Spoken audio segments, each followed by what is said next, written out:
నమస్తే, welcome to KK news. నేను శ్రీదేవి. ఏపీలో వైసీపీ కనుమరుగు కానుందా? కాంగ్రెస్ పార్టీ పూర్వ వైభవం దిశగా అడుగులు వేయనుందా? వచ్చే ఎన్నికల నాటికి మరింత బలపడనుందా అంటే అవుననే సమాధానం వినిపిస్తోంది. జరుగుతున్న పరిణామాలు కూడా అలాగే ఉన్నాయి.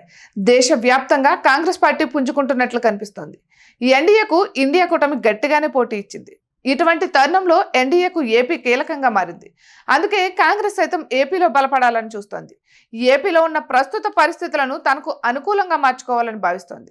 వైసీపీ నిర్వీర్యం చేసి ఆ స్థానంలో కాంగ్రెస్ రావాలని బలంగా ప్రయత్నాలు చేస్తున్నట్లు తెలుస్తోంది. ఇక వైసీపీ ఆవిర్భావం తర్వాత కాంగ్రెస్ పార్టీకి కోలుకోలేని దెబ్బ తగిలింది. ఇక మరోవైపు రాష్ట్ర విభజనతో కాంగ్రెస్ పార్టీలోని సీనియర్లకు ప్రత్యామ్నాయం లేకుండా పోయింది. వారంతా తప్పనిసరి పరిస్థితుల్లో వైసీపీకి వెళ్లాల్సి వచ్చింది. అయితే 2014 ఎన్నికల్లో సైతం కాంగ్రెస్ పార్టీని నమ్ముకుని ఉండిపోయిన నేతలున్నారు. బొత్స సత్యనారాయణ, పల్లం రాజు, కేవీపీ రామచంద్రరావు, సుబ్బిరామిరెడ్డి లాంటి నేతలు కాంగ్రెస్ పార్టీలోనే కొనసాగారు. కానీ 2014 ఎన్నికల్లో విజయనగరం లాంటి జిల్లాలో వైసీపీ దారుణంగా ఓడిపోయింది. అప్పుడే బొత్స లాంటి నేతలకు జగన్ ప్రత్యేకంగా ఆహ్వానం పంపారు. వైసీపీలోకి వారు వెళ్లాల్సి వచ్చింది.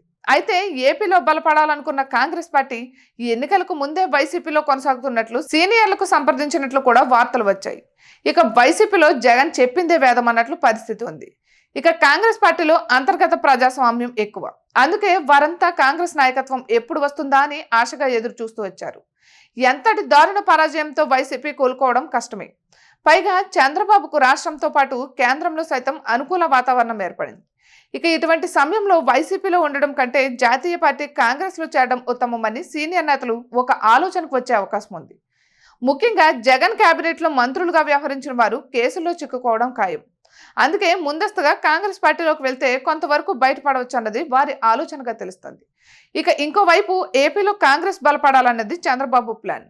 అందుకు తగ్గట్టుగా ఆయన పావులు కదుపుతారు. వైసీపీని నిర్వీర్యం చేయాలన్న ఆలోచనతో ఆ పార్టీలోని నేతలను కాంగ్రెస్లోకి వెళ్ళగా తప్పకుండా పావులు కదుపుతారని విశ్లేషకులు అభిప్రాయపడుతున్నారు. ఇక ఏపీలో వైసీపీ దాదాపు కనుమరుగైనట్లే. వైసీపీ ప్లేస్లోకి కాంగ్రెస్ పార్టీ రావడం ఖాయం.